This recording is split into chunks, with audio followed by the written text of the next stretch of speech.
तो आदाब, नमस्कार, गुड इवनिंग, सत श्री अकाल। एक बार फिर आप तमाम लोगों का स्वागत है। मैं उम्मीद है पूरी फैमिली अच्छी होगी, अपना और अपनों का ख्याल रख रही होगी।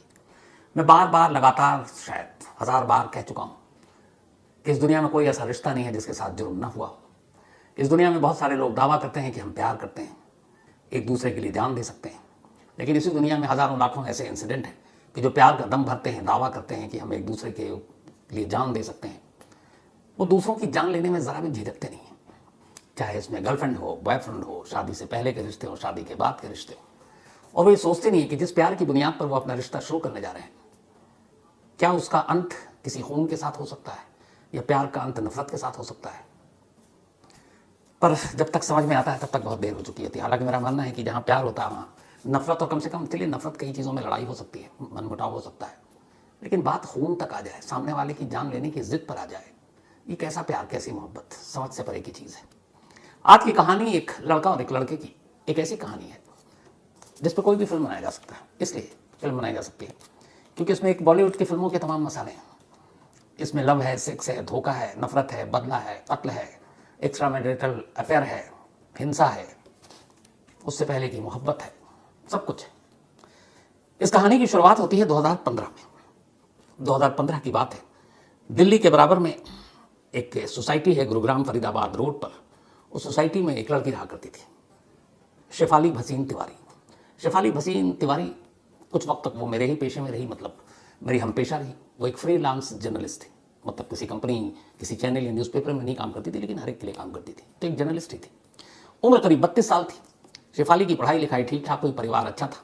कॉलेज में उसकी एक लड़के से दोस्ती हुई, दोनों में प्यार हुआ और दोनों ने फिर शादी करने का फैसला कर लिया और दोनों की शादी हो गई। अब दोनों ठीक ठाक, दोनों की ज़िंदगी चल रही है शादी के बाद। तभी एक रोज़ शेफाली और उसके हस्बैंड ने यह तय किया कि उनके पास एक और फ्लैट था, उस फ्लैट को बेच देते हैं। और ये फ्लैट जो था ये इसी गुरुग्राम फरीदाबाद रोड पर था, एक अपार्टमेंट में। तो शेफाली और उसके पति ने इस फ्लैट को एक शख्स को बेचा जिसका नाम था विक्रम चौहान। विक्रम चौहान लगभग शेफाली की उम्र का। अब फ्लैट खरीदने के बाद विक्रम चौहान उसी अपार्टमेंट पे आ गया जिसको शेफाली ने बेचा था। और शेफाली उसी सोसाइटी में एक और फ्लैट भी था उसका अपना, तो वहीं रहती थी। तो बेचने के बाद भी वो उसी सोसाइटी में और खरीदने के बाद विक्रम चौहान अब अपने फैमिली के साथ वहीं आकर रहने लगा। अब डेली सुबह मॉर्निंग वॉक के दौरान विक्रम और शेफाली की मुलाकात होती, फिर सोसाइटी के कुछ फंक्शन होते तो मुलाकात होती। धीरे धीरे लोग दोनों सोसाइटी में मिलने लगे। मिलने के बाद बातचीत शुरू हुई। बातचीत के बाद धीरे धीरे दोनों करीब आए और दोनों में प्यार हो गया। अब यहाँ तक सब कुछ ठीक था, लेकिन इस प्यार के साथ एक दुश्वारी थी। दुश्वारी ये कि शेफाली की शादी हो चुकी थी, ऑलरेडी उसका कभी बॉयफ्रेंड रहा कॉलेज में वो दोस्त, अब उसका पति था। और विक्रम के साथ दिक्कत ये कि उसकी भी शादी हो चुकी थी और उसकी एक वाइफ थी दीपिका। और सिर्फ वाइफ नहीं, 6 साल की उसकी एक, बल्कि 4 साल की एक बेटी थी और 6 महीने का एक बेटा था। ये बात 2015 की है। तो 15 के बाद से ये दोनों में प्यार हुआ, सिलसिला चलता रहा, सब कुछ ठीक। लेकिन अब इश्क हो गया और इश्क में भी ऐसी अड़चन कि दोनों शादीशुदा, दोनों के पति अब क्या करें। धीरे धीरे वक्त बीता तो ये हुआ कि अब दोनों एक दूसरे के बगैर रह नहीं सकते। अब एक दूसरे का साथ चाहिए और वो भी हमेशा के लिए। लेकिन कैसे? ये सोसाइटी, समाज या एक का पति और एक की पत्नी, वो कैसे इन दोनों के रिश्ते को एक्सेप्ट करेंगे। लेकिन दोनों फिर शहर से बाहर भी घूमने के लिए जाने लगे। जो विक्रम था वो अच्छी खासी एक कंपनी में, एक इंफ्रास्ट्रक्चर डेवलपमेंट फर्म थी, उसमें वो काम करता था। और उसकी जो वाइफ दीपिका थी वो बैंकिंग सेक्टर में थी, बैंक में जॉब करती थी। अब धीरे धीरे वक्त बीता और दोनों सोसाइटी में जब मिलने लगे तो इश्क मुश्क की बातें तो छुपती है नहीं। कई बार शेफाली का विक्रम के घर आना जाना लगा रहा। पहले शुरू में ये था कि उसी का फ्लैट है तो दोस्ती तो होती है, जान पहचान। दीपिका ने नोटिस नहीं किया, लेकिन बाद में उसने नोटिस किया कि शेफाली का कुछ ज़्यादा ही फ्रिक्वेंटली आना जाना है और दोनों बड़े प्यार से हर बातें करते रहते हैं, सुबह वॉक के दौरान बातें करते रहते हैं। इधर शेफाली के पति को भी ये लगा कि उसकी पत्नी आजकल विक्रम के साथ ज़्यादा है, खुश है, ज़्यादा बातें करती है, घूमती है। लेकिन फिर भी दोनों घर बचाने के लिए एक तरफ एक पति और दूसरी तरफ एक पत्नी खामोश रही। लेकिन ये खामोशी कुछ वक्त की थी। आखिरकार दीपिका के अब सब्र का बांध टूटने लगा। उसे लगा कि विक्रम उसकी तरफ और उसके बच्चों की तरफ ध्यान नहीं दे रहा और उसका सारा ध्यान शेफाली की तरफ है। उधर शेफाली को अब ये जलन होने लगी कि उसका प्यार यानी विक्रम उसके साथ कम वक्त बिताता है और अपनी बीवी और बच्चों के साथ ज़्यादा। तो दोनों तरफ से उथल पुथल चल रही थी जिंदगी में। एक रोज़ अचानक शेफाली विक्रम से कहती है कि हम लोग कब तक यूं ही रहेंगे। जब प्यार किया तो एक काम करते हैं, दोनों शादी कर लेते हैं। पहले तो विक्रम चौंका, लेकिन फिर उसे लगा कि बात तो सही है, प्यार करते हैं। और विक्रम सच में शेफाली से प्यार करता था, तो वो भी वही चाहता था जो शेफाली के मुंह से बात निकली। उसने कहा ठीक है, लेकिन अब दोनों, एक अपने पति का और दूसरे अपनी पत्नी का क्या करें। तो ये तय हुआ कि दोनों घर वालों से बात करते हैं, शेफाली अपने पति से बात करेगी और विक्रम अपनी पत्नी से, और दोनों डिवोर्स दे देते हैं, तलाक ले लेते हैं, और फिर दोनों आज़ाद, दोनों अपनी शादी करके एक नया जहान बसाएंगे। दोनों इस बात पर राजी हो गए। अब धीरे धीरे शेफाली ने अपने हस्बैंड को बताना शुरू किया और उसने कहा मेरी ज़िंदगी में कोई और आ गया है, मैं शायद उसके साथ खुश रहूँगी, तो हम दोनों अपनी ज़िंदगी को अलग अलग कर लेते हैं, तुमसे मुझे डिवोर्स चाहिए। शेफाली के हस्बैंड को ये बात शायद पहले से मालूम थी। उसे लगा कि ज़बरदस्ती का प्यार ज़्यादा दिन चलेगा नहीं, और शेफाली की खुशी में उसकी खुशी। आदमी नहायत शरीफ था, वो तैयार हो गया। उसने कहा जैसी तुम्हारी मर्जी, तुम जिस तरह से खुश रहना चाहो रहो। कॉलेज के ज़माने की दोस्ती और इश्क था, पल में टूट गया। शेफाली ने उससे कहा ठीक है, हम लोग डिवोर्स की तैयारी करते हैं। इसके बाद ये बात अब शेफाली ने विक्रम को बताई कि मेरा पति जो है वो तैयार हो गया, अब तुम दीपिका को तैयार करो, अपनी बीवी को। मौका देखकर एक रोज़ विक्रम ने दीपिका से कहा कि अब मैं शेफाली के साथ अपनी ज़िंदगी बिताना चाहता हूँ, तुम्हें तो पता है इश्क है, तो तुमको डिवोर्स देना चाहता हूँ। दीपिका ने सुना तो उसे लगा कि चलो जब तक इश्क था शायद वापस रास्ते पर आ जाए, लेकिन आज तो इसने इंतहा कर दी। उसने कहा कि हमारे 2 बच्चे हैं, एक बच्चा तो अभी 6 साल का बेटा है, 4 साल की बिटिया है, क्या होगा उन दोनों का जब हम दोनों अलग हो जाएंगे। उसने बहुत समझाने की कोशिश की, विक्रम नहीं माना, टलता रहे, बात मानता नहीं, बात टलती रही। बीच में फिर विक्रम के पेरेंट्स को दीपिका ने ये बात बताई, कहा आप अपने बेटे को समझाएं। उनके पेरेंट्स आए, उन्होंने समझाया, फिर भी बात नहीं बनी। दीपिका ने अपने पेरेंट्स को बताया, उन्होंने विक्रम को समझाया, कोई बात नहीं बनी। जब बात नहीं बनी तो दीपिका लास्ट तक ये अड़ी रही कि ठीक है, चाहे कुछ हो जाए, मैं तुम्हें डिवोर्स नहीं दूंगी, और जब तक तलाक नहीं होगा तब तक वो शेफाली से शादी नहीं कर सकता। अब ये बड़ा मसला आ गया, क्या करें। वो मनाता रहा, वो मानी नहीं, बीच में झगड़ा हुआ, कई बार उसने मारा पीटा भी दीपिका को। तो इसी दौरान में कुछ वक्त बीता और शेफाली अब लगातार दबाव डाल रही है और कह रही है कि तुम कुछ करो। अच्छा, ये लोग अक्सर घूमने भी जाते थे। विक्रम कहता था कि मैं कुछ कोशिश कर रहा हूँ, जल्दी हमारी शादी हो जाएगी, लेकिन शेफाली के सब्र का बांध टूट रहा था। फिर तभी एक रोज़ शेफाली ने विक्रम से कहा कि मैं प्रेग्नेंट हूँ और करीब 6 महीने का गर्भ है, तो 6 मंथ हो गए हैं प्रेगनेंसी के। अब उससे पहले कि बच्चा हो तुम्हें शादी करनी है, और अब फाइनल तुम दीपिका को जैसे भी हो तलाक दो। अब ये सुनने के बाद विक्रम ने फिर दीपिका से बात की, लेकिन दीपिका तैयार नहीं। जब तैयार नहीं हुई तो ये दोनों घूमने के लिए एक बार बाहर गए, शेफाली और विक्रम। ये गए लद्दाख, और लद्दाख में दोनों साथ हैं और वहाँ प्लानिंग कर रहे हैं कि अब मैं प्रेग्नेंट हूँ, डिलीवरी भी होगी कुछ महीने बाद, तुम्हारी वाइफ दीपिका तैयार नहीं हो रही है, तो हम क्या करेंगे, कैसे शादी करेंगे। उसके जिंदा रहते शादी कर नहीं सकते, और जिंदा रहते वो तलाक दे नहीं रही है। तो फिर दोनों ने तय किया कि एक ही सूरत है, दीपिका को रास्ते से हटा देते हैं। और जितना विक्रम चाहता था अपनी वाइफ को रास्ते से हटाना, उतना ही शेफाली चाहती थी। उसने कहा और कोई रास्ता नहीं है। दोनों लद्दाख में बैठकर प्लानिंग कर रहे हैं एक मर्डर की। तो हुआ कि ठीक है तय, लेकिन कैसे कत्ल करोगे, क्योंकि लद्दाख में घूम रहे थे, ऊंची ऊंची पहाड़ियाँ थी। तो एक रोज़ उन्हीं पहाड़ियों को घूमते घूमते शेफाली ने एक आइडिया दिया। शेफाली ने विक्रम से कहा कि तुम उसे कहीं अपने साथ घुमाने ले जाओ, ये कहते हुए कि चलो कुछ वक्त बाहर गुजारते हैं, कुछ बातें करते हैं, शायद कोई रास्ता, कोई मसले का हल निकल आए।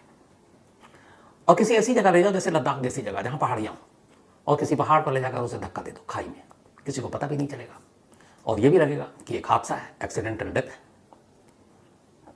विक्रम तैयार हो गया। ये बात है अप्रैल 2018 की, जब ये दोनों लद्दाख गए थे घूमने के लिए, शेफाली और विक्रम। अब वो अप्रैल में वापस लौटते हैं। लौटने के बाद अब ये होता है कि कहीं चलें, लेकिन दीपिका गुस्से में, वो कहीं बाहर जाने के लिए तैयार नहीं। बड़ी मुश्किल से मनाते मनाते आखिरकार अक्टूबर का महीना आ गया। अब दीपिका को मनाने के लिए अपने कैरेक्टर में भी थोड़ा सा बदलाव लाता है विक्रम। वो उसके साथ थोड़ा अच्छा बर्ताव करने लगता है, ऐसा लगता है जैसे वो बदल रहा है। धीरे धीरे दीपिका को भी लगता है कि शायद अभी बदल रहा है, और वो भी चाहती थी कि उसका संसार सुखी रहे, उसका पति उसके साथ रहे, दोनों बच्चे को माँ बाप का प्यार मिले। लेकिन उसे पता नहीं था कि विक्रम के मन में क्या चल रहा है। 24 अक्टूबर 2018 आखिरकार दीपिका तैयार हो गई उसके साथ बाहर जाने के लिए। अब ये दोनों बड़ा प्लान करते कहाँ जाए, तो ये हुआ लास्ट में कि नैनीताल चलते हैं। अब नैनीताल में झील भी है और पहाड़ भी है। 24 अक्टूबर को विक्रम दीपिका को लेकर नैनीताल पहुंचता है। वहां जाने के बाद ये उधर उधर घूमता है। फिर वो दीपिका से कहीं पहाड़ी से गिराने के लिए पहाड़ पर चढ़ना भी जरूरी है। दीपिका वहां नैनीताल की झीलों में और बाकी जगहों पे तो घूम रही है, लेकिन जब भी वो पहाड़ पे चलने की बात करता वो मना कर देती। उसने कई बार उसको एक तरह से इसमें अपनी साजिश में फंसाने की कोशिश की कि चलो आज पहाड़ से हम वादियाँ देखेंगे, घाटियाँ देखेंगे, लेकिन दीपिका ने मना कर दिया। आखिरकार ये प्लान फ्लॉप हो गया। जब भी वो पहाड़ पर चलने की बात करता दीपिका मना कर देती, वापस होटल में आ जाती, और विक्रम को मौका ही नहीं मिला दीपिका को पहाड़ पर ले जाकर धक्का देने का। अब दोनों वापस दिल्ली लौट आते हैं 26 अक्टूबर को 2018। अगले दिन करवा चौथ 27 अक्टूबर 2018। लौटने के बाद अब दीपिका के पेरेंट्स घर आए थे, क्योंकि उन्हें पता था दोनों के बीच में रिश्ता ठीक नहीं चल रहा है, तो कुछ समझाते हैं।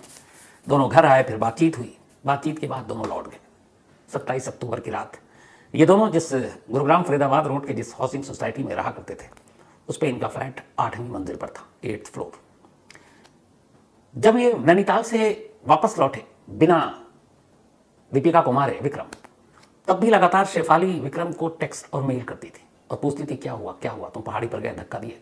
जब वो अब ये हुआ कि वो पहाड़ पर जा नहीं रही और ये लौट रहे दिल्ली की तरफ, तब उसने कल लास्ट मैसेज भेजा था शेफाली ने विक्रम को, और उसमें लिखा उसने कि यू आर ए लूजर, और भी बहुत सारी बातें, तुमसे एक काम नहीं हुआ छोटा सा, किसी की जान लेना एक छोटा सा काम। तो खैर शेफाली भी अब गुस्से में इधर ये लौट आए, काम अधूरा रह गया। 27 अक्टूबर 2018 करवा चौथ का दिन दीपिका ने अपने पति की लंबी उम्र के लिए व्रत रखा। रात हो गई। जब रात हुई तो फिर इधर लगातार मैसेज। उस दिन शेफाली गुस्से में कि तुम अपनी बीवी के साथ करवा चौथ मना रहे हो, मैं यहाँ हूँ, तुम्हारी सुहागन हूँ, प्रेग्नेंट हूँ, तुम्हारे बच्चे की माँ बनने वाली हूँ, पति से डिवोर्स की बात कर चुकी हूँ, और तुम हो कि कुछ कर ही नहीं रहे हो। वो लगातार उसको उकसाती भड़काती, और इत्तेफाक से करवा चौथ के दिन ये बात ज़्यादा हो गई। विक्रम को आया बहुत गुस्सा। रात का वक्त वो दीपिका से लड़ पड़ा।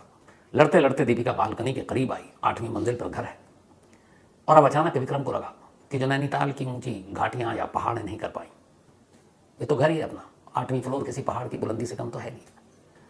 लड़ते लड़ते वो अचानक बालकनी के पास लाया, और उसके बाद उसने जोर से दीपिका को पकड़ा और दीपिका को नीचे बालकनी से धक्का दिया। लेकिन जब वो गिरने लगी तो दीपिका का हाथ विक्रम के हाथ में आ गया।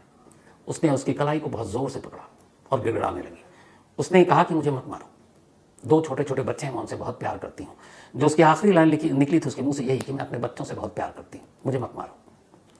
लेकिन विक्रम ने उसकी उस पकड़ को ढीला किया, हाथ छूटा, और 8वीं मंजिल से दीपिका नीचे गिर पड़ी। इत्तेफाक से जब ये सब कुछ हो रहा था, जब विक्रम अपनी बीवी को 8वीं मंजिल से धक्का देकर गिरा रहा था, तो उसके पड़ोस के फ्लैट में रहने वाला एक शख्स ये सारी चीज़ें देख रहा था और ये सारी बातें सुन रहा था। लेकिन इससे पहले कि वो रिएक्ट करता, दीपिका का हाथ छूट चुका था, वो नीचे गिर चुकी थी। विक्रम इसके बाद भागा भागा नीचे जाता है, शोर मचाता हुआ, रोता हुआ। फिर एम्बुलेंस आती है, उसको अस्पताल ले जाया जाता है, लेकिन मौत हो गई। उससे पहले, नीचे जाने से पहले, वो उस बालकनी के पास रखे कई गमलों वमलों को भी गिराकर तोड़ देता है। इसके बाद पुलिस आती है, पुलिस रिपोर्ट दर्ज करती है। वो कहता है कि हम लोग करवा चौथ के बाद यहाँ खड़े थे, अचानक वो खुश थी, फिर उसका बैलेंस गड़बड़ाया और वो बालकनी से नीचे गिर गई। मैं उसको बचाने के लिए आया, उस चक्कर में ये पॉट वॉट भी टूट गए, लेकिन मैं बचा नहीं पाया। पुलिस ने भी एक एक्सीडेंटल केस, एक्सीडेंटल डेथ का मामला दर्ज कर लिया। लेकिन अगले दिन फिर फादर आते हैं दीपिका के, और वो पुलिस को बताते हैं कि मियाँ बीवी के बीच में पिछले कई वक्त से रिश्ते ख़राब थे और उसकी वजह एक लड़की शेफाली है। और पुलिस को डाउट होता है। पुलिस विक्रम के सारे मेल, फ़ोन, मैसेजेस सब चेक करती है। जब चेक करती है तो उसी दौरान शेफाली के भी वो सारे मैसेज मिलते हैं, जिसमें वो सारी प्लानिंग थी कि कैसे ले जाकर नैनीताल से धक्का देना है, तुम लूज़र हो, और फिर उस करवा चौथ के दिन कि आज ही मार डालो। उसका लास्ट मैसेज ये था कि उसे आज ही ख़त्म करना है, तुम्हें आज ही मार डालो उसे। जब ये सारी चीज़ें आए, 27 अक्टूबर की बात थी, 2 दिन के अंदर 29 अक्टूबर पुलिस ने विक्रम को अरेस्ट कर लिया। विक्रम के साथ शेफाली को भी अरेस्ट कर लिया। जब ये अरेस्टिंग की खबर आई, तब वो पड़ोसी जो चुप था, वो पुलिस के पास आता है और बयान देता है, कहता मैं इसका विटनेस हूँ, मैंने देखा है उसको बालकनी से धक्का देते हुए, मैंने उसकी चीख सुनी है, मैंने उसको गिड़गड़ाते हुए सुना है कि मैं अपने बच्चों से प्यार करती हूँ, मुझे मत मारो। लेकिन इस शख्स ने उसका हाथ छोड़ दिया। तो एक चश्मदीद भी मिल गया। पुलिस ने सारा मुकदमा दर्ज किया और इन दोनों को अरेस्ट कर लिया। तफ्तीश के दौरान फिर ये भी पता चला कि विक्रम का एक भाई है, वो भी इस कत्ल की साजिश के बारे में जानता था, लेकिन विक्रम की गिरफ्तारी के साथ ही वो भाग गया। अब इन दोनों को गिरफ्तार करके जेल भेजा गया, उसके न्यायिक हिरासत में गए। लेकिन कुछ ही वक्त के बाद अदालत ने शेफाली को बेल दे दिया, जमानत पर बाहर। और वजह क्या थी कि वो प्रेग्नेंट है। तो एक गर्भवती महिला है, उसके साथ थोड़ी सी इंसानियत और नरमी बरतने की जरूरत है, इसीलिए उसको जमानत पर बाहर कर दिया गया। जबकि दीपिका के घर वालों ने ऑब्जेक्शन फाइल किया और कहा कि इस देश के जेलों में न जाने ऐसी कितनी सैकड़ों हजारों महिलाएं जो प्रेग्नेंट होते हुए जेल गई और जेल में बच्चों को जन्म दिया। जैसे 2 तो मैं वैसे ही बता सकता हूँ, एक शबनम जिसकी कहानी सुनाई है, और एक जो रेणु राम पुनिया का केस हरियाणा का, उसने भी जेल में बेटे को जन्म दिया था। लेकिन यहाँ अदालत ने नहीं माना। अदालत ने कहा कि नहीं, वो प्रेग्नेंट है, उसके साथ हमदर्दी बरतने की जरूरत है। जिस शेफाली ने एक 6 महीने के बच्चे की माँ और उसके 4 साल की बेटी जिसकी थी उसकी माँ, उसको मारने में भरपूर मदद की। खुद उसका जब बच्चा पैदा होने वाला था तो उसको इसी ग्राउंड पर जमानत दे दी गई और वो जमानत पर बाहर आ गई। फिर उसने बच्चे को जन्म दिया। कानून भी कई बार बहुत अजीब चीज़ दिखाता है, आईना। क्या कीजिएगा। अब जो शुरू में मैंने कहा था कि शेफाली और विक्रम, दीपिका और शेफाली का हस्बैंड, इनमें कॉमन ये था कि सभी ने अपनी अपनी पसंद से शादी की। बाद में दो लोगों को प्यार हो गया एक दूसरे से, अब दो को छोड़ना है। तो छोड़ने तक तो बात ठीक थी, लेकिन न छोड़ने पे कत्ल, और वो भी ये भी नहीं देखा कि उसका 6 महीने का जो बेटा है और 4 साल की बेटी, दोनों मासूम हैं, और उधर शेफाली है। तो क्या वो अगर उससे प्यार भी कर लेता तो ये दोनों, और उसको ये भी पता मैं अपनी बीवी को मारने जा रहा हूँ, तो क्या शेफाली उनके इन 2 बच्चों को वो प्यार दे पाती? शायद कभी नहीं। जिसकी माँ से उसे इतनी नफरत थी कि वो उसको रास्ते से हटाने के लिए बार बार फोर्स कर रही है, वो उसी माँ के बच्चों को क्यों प्यार देती? काश विक्रम ये बात समझ पाता तो आज जेल में नहीं होता, बाहर होता और एक अच्छी ज़िंदगी गुजार रहा होता। लेकिन क्या कीजिएगा। तो कहानी में आज इतना ही।